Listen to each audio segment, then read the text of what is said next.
গরম জলে কাঁঠালের বীজ দিয়ে 100 বছরেরও বেশি পুরনো দারুণ সুস্বাদু একটা রেসিপি তোমাদের সঙ্গে শেয়ার করব। যেদিন থেকে কাঁঠালের বীজ দিয়ে রেসিপিটা বানাতে শিখেছি কোনোদিন আর কাঁঠালের বীজ ফেলে দিই না। আর এই রেসিপিটা খেতে এতটাই সুস্বাদু যে খাবার টেবিলে যদি এটা কেউ দেখে অন্য কোনো তরকারি চাইবে না। তো রেসিপিটা বানানোর জন্য এখানে পরিমাণ মতো কাঁঠালের বীজ নিতে হবে, আর অবশ্যই কাঁঠালের বীজগুলো একদিন রোদে ভালো করে শুকিয়ে নেবে, তারপর রেসিপিটা বানাবে। এখানে সব কাঁঠালের বীজগুলোকেই অর্ধেক করে চিড়ে দিয়েছি যাতে অল্প সময়ে সেদ্ধ হয়ে যায়। এখন কড়াই 1 গ্লাস জল দিয়ে কাঁঠালের বীজগুলো অ্যাড করে দিতে হবে, সামান্য পরিমাণে নুন অ্যাড করে দেবে, তারপর ঢাকা দিয়ে 10 মিনিট মিডিয়াম আঁচে সেদ্ধ করে নিতে হবে। তোমাদের এখন 10 মিনিট পর দেখাচ্ছি, দেখতেই পাচ্ছ কাঁঠালের বীজগুলো একদম সফট হয়ে গেছে। আর যদি 10 মিনিটের মধ্যে কাঁঠালের বীজগুলো সেদ্ধ না হয় তাহলে আরো 2-3 মিনিট মিডিয়াম আঁচে সেদ্ধ করে নেবে।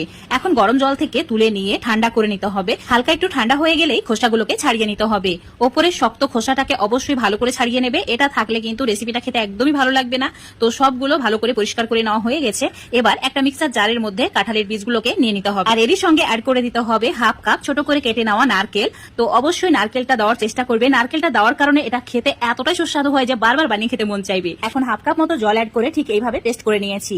এখন এটা সাইডে রেখে দিতে হবে। এবার চুলার উপর একটা ফ্রাই প্যান নিতে হবে, দিয়ে দিতে হবে 3 চামচ মতো সরষের তেল। তেলের পরিমাণটা একটু বেশি রাখবে। তেল খুব ভালো করে গরম করে নিতে হবে। গরম হয়ে গেলেই অ্যাড করে দিতে হবে বড় চামচের 1 চামচ রসুন কুচি, আর দিতে হবে 2টি শুকনো লঙ্কাকে ছোট ছোট টুকরো করে কেটে নিয়ে এবার 10 সেকেন্ড মতো ভেজে নিতে হবে মিডিয়াম আঁচে। তো মিডিয়াম আঁচে 10 সেকেন্ড ভেজে নেওয়ার পর অ্যাড করে দিয়েছি বড় সাইজের একটা পেঁয়াজকে ছোট ছোট টুকরো করে কেটে নিয়ে, মানে 1/2 কাপ মতো পেঁয়াজ কুচি, তার সঙ্গে 2টি কাঁচা লঙ্কা ছোট করে কেটে নিয়ে এবার একটু সময় নিয়ে ভেজে নিতে হবে। পেঁয়াজ পুড়িয়ে ফেললে হবে না, হালকা লালচে করে ভেজে নিতে হবে।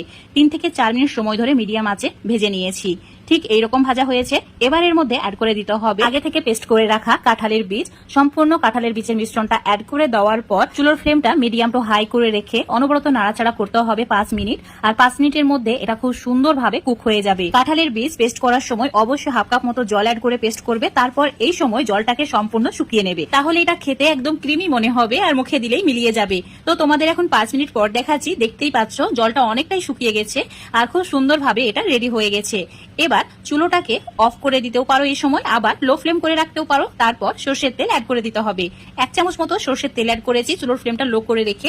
তারপর একটা বড় সাইজের লেবুকে অর্ধেক করে কেটে নিয়ে রসটা সম্পূর্ণ অ্যাড করে দিয়েছি। তো এখন খুব ভালো করে লো ফ্লেমে 1 মিনিট মিশিয়ে নিচ্ছি। তো তোমরা চাইলে চুলোটাকে অফ করে দিয়েও মিশিয়ে নিতে পারো, এতে স্বাদের কোনো পরিবর্তন হবে না। মেশানো হয়ে গেলে একদম দেখতে এইরকম হবে আর খুব সুন্দর একটা সুগন্ধ বের হচ্ছে। এখন এটাকে সার্ভ করে নিতে হবে। যারা কোনোদিন কাঁঠালের বীজের ভর্তা বা কোনো রেসিপি বানিয়ে খাওনি অবশ্যই এইভাবে একবার বানিয়ে খেয়ে দেখবে। একবার খাওয়ার পর কোনোদিন আর কাঁঠালের বীজ ফেলে দেবে না। এইভাবে বানালে এতটাই সুস্বাদু হয় খেতে যে সারা বছরের জন্য কাঁঠালের বীজ সংরক্ষণ করে রেখে দেবে। আজকে তোমাদের সঙ্গে কাঁঠালের বীজ দিয়ে 100 বছরেরও বেশি পুরনো একটা রেসিপি শেয়ার করলাম। আশা করছি রেসিপিটা তোমাদের ভালো লেগেছে। ভালো লাগলে অবশ্যই বাড়িতে একবার ট্রাই করে দেখবে, আর তারপর কমেন্ট, লাইক, শেয়ার করে দেবে। রেসিপিটা ফেসবুক পেজ থেকে দেখলে পেজটাকে ফলো করে নেবে, ইউটিউব থেকে দেখলে